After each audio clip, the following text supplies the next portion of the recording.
No céu de Midway, 108 aeronaves japonesas cortam as nuvens. Caças e bombardeiros avançam em formação com uma missão clara: destruir as pistas, eliminar a defesa aérea e neutralizar qualquer resposta americana. Mas enquanto as bombas explodem no atol, uma pergunta ecoa entre os pilotos japoneses: onde estão os aviões inimigos? 6 meses antes, o Japão tinha chocado o mundo com o ataque a Pearl Harbor. A partir dali, a Marinha Imperial Japonesa parecia imparável, conquistando territórios desde as Filipinas até a Malásia. No coração dessa força estava Ukido Butai, um grupo de 6 porte-aviões de elite que dominava os mares. Nenhuma outra marinha do mundo tinha algo parecido. Apesar do sucesso, o almirante Isoroku Yamamoto,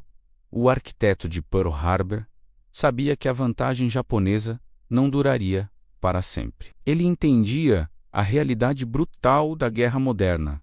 A capacidade industrial dos Estados Unidos era esmagadora. Se a guerra se arrastasse, o Japão perderia. A única esperança era forçar uma batalha decisiva e destruir o que restava da frota americana no Pacífico, seus porta-aviões. Do outro lado do oceano, o almirante Chester Nimitz assumia o comando das forças americanas em um cenário desolador. Pearl Harbor estava em ruínas. A maior parte dos encouraçados tinha sido afundada ou danificada.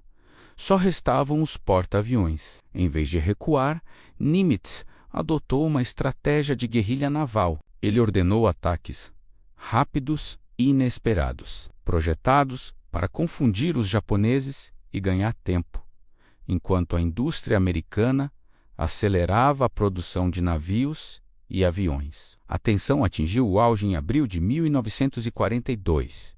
Em uma missão audaciosa, os Estados Unidos lançaram o ataque Doolittle. Bombardeiros B-25, decolando de um porta-aviões, conseguiram atingir Tóquio e outras cidades japonesas. O dano material foi pequeno, mas o impacto psicológico foi gigantesco. O Japão, que se sentia invulnerável, havia sido atacado em seu próprio território. A humilhação exigiu uma resposta imediata e esmagadora. É nesse contexto que Yamamoto finaliza seu plano mestre. O alvo seria Midway, um pequeno atol estrategicamente localizado, que servia como uma base aérea avançada para os americanos. A ideia era simples: atacar Midway, forçar os porta-aviões americanos a saírem para Defend-Louis, então pegá-los. Em uma emboscada naval, uma frota gigantesca foi reunida, com mais de 150 navios, incluindo os 4 porta-aviões do Kido Butai que haviam atacado Pearl Harbor. A vitória parecia certa, mas o Japão tinha uma fraqueza que eles não conheciam. Nos bastidores, um grupo de criptógrafos americanos, trabalhando em um porão em Pearl Harbor, havia feito o impossível. Eles quebraram o código naval japonês. O JN-25, liderados pelo comandante Joseph Rochefort, eles decifravam as mensagens secretas do inimigo. Quando interceptaram mensagens sobre um grande ataque a um alvo chamado, eles suspeitaram que fosse Midway. Para confirmar, eles enviaram uma mensagem falsa, não codificada, dizendo que a estação de Midway estava com problemas de falta de água potável. Poucos dias depois, interceptaram uma mensagem japonesa codificada: está com falta de água. A armadilha estava confirmada. Com essa informação crucial, o almirante Nimitz agora tinha a vantagem. Ele sabia exatamente onde e quando os japoneses atacariam. Era a chance de virar o jogo. Ele reuniu tudo o que tinha: os porta-aviões Enterprise e Hornet, e o Yorktown, que havia sido severamente danificado na Batalha do Mar de Coral e consertado em apenas 48 horas.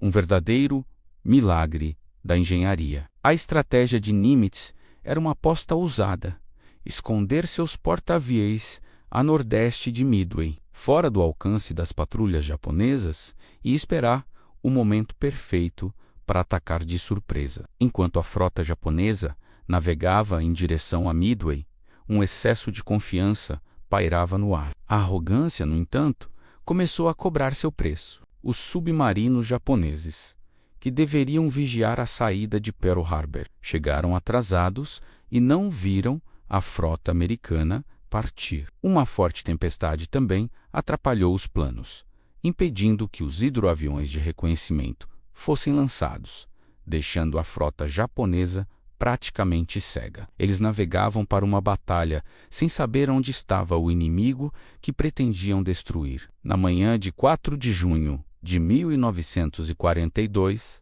o ataque japonês a Midway começou. As bombas caíram, mas o resultado não foi o esperado. As defesas americanas resistiram. O comandante japonês no local, Almirante Nagumo, recebeu um relatório dizendo que um segundo ataque à ilha seria necessário. E aqui, uma série de decisões cruciais começou a selar o destino da batalha. Os aviões de Nagumo estavam armados de duas maneiras, metade com bombas para atacar alvos em terra e metade com torpedos para atacar navios. Ao ouvir que precisaria atacar a ilha novamente, ele ordenou que os aviões armados com torpedos fossem rearmados com bombas. Esse processo era lento e caótico. Os mecânicos corriam nos hangares lotados, trocando as pesadas armas, deixando torpedos e bombas espalhados pelo convés. Foi nesse exato momento de vulnerabilidade que um avião de reconhecimento japonês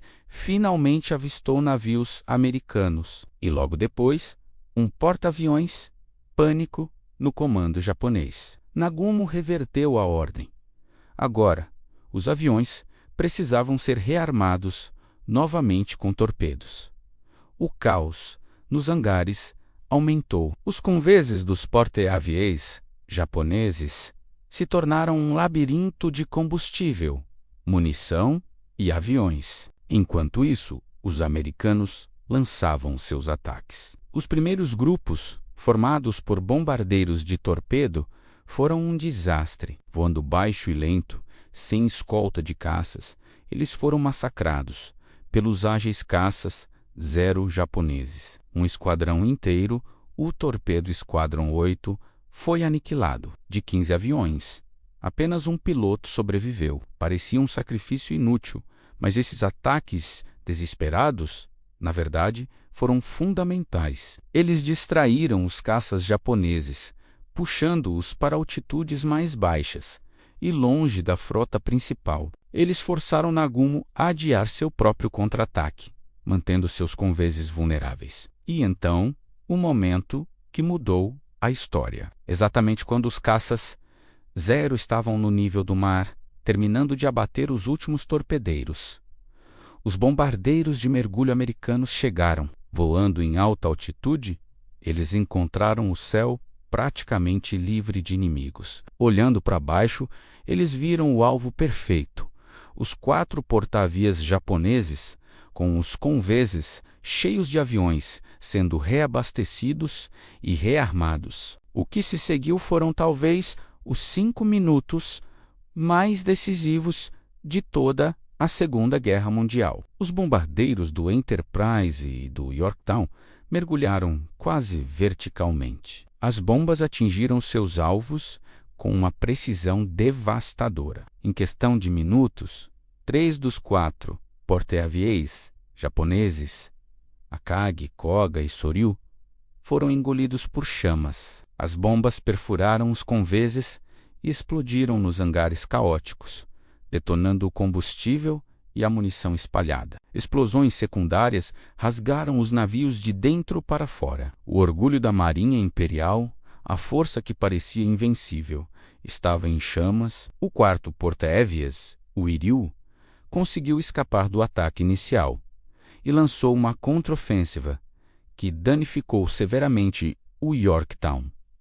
Mas sua sorte não durou. Horas depois, ele também foi encontrado e afundado por bombardeiros americanos. No fim do dia, os 4 porta-aviões do Kido Butai estavam no fundo do oceano. A Batalha de Midway foi uma virada catastrófica para o Japão. Eles não perderam apenas 4 de seus melhores porta-aviões, mas também seus pilotos mais experientes e suas tripulações de convés.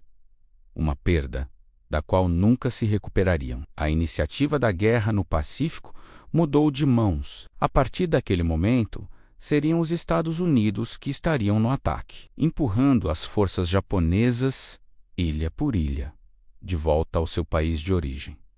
Midway foi mais do que uma batalha. Foi um choque de estratégia, inteligência, sorte e coragem. Uma vitória conquistada não apenas pela força, mas pela capacidade de decifrar segredos e de transformar desvantagem em oportunidade. Um momento que provou que, na guerra, a informação pode ser tão poderosa quanto qualquer bomba. Obrigado por assistir. Se você gostou de mergulhar nesta história incrível, não se esqueça de curtir o vídeo, se inscrever no canal e ativar as notificações para não perder os próximos. Até a próxima!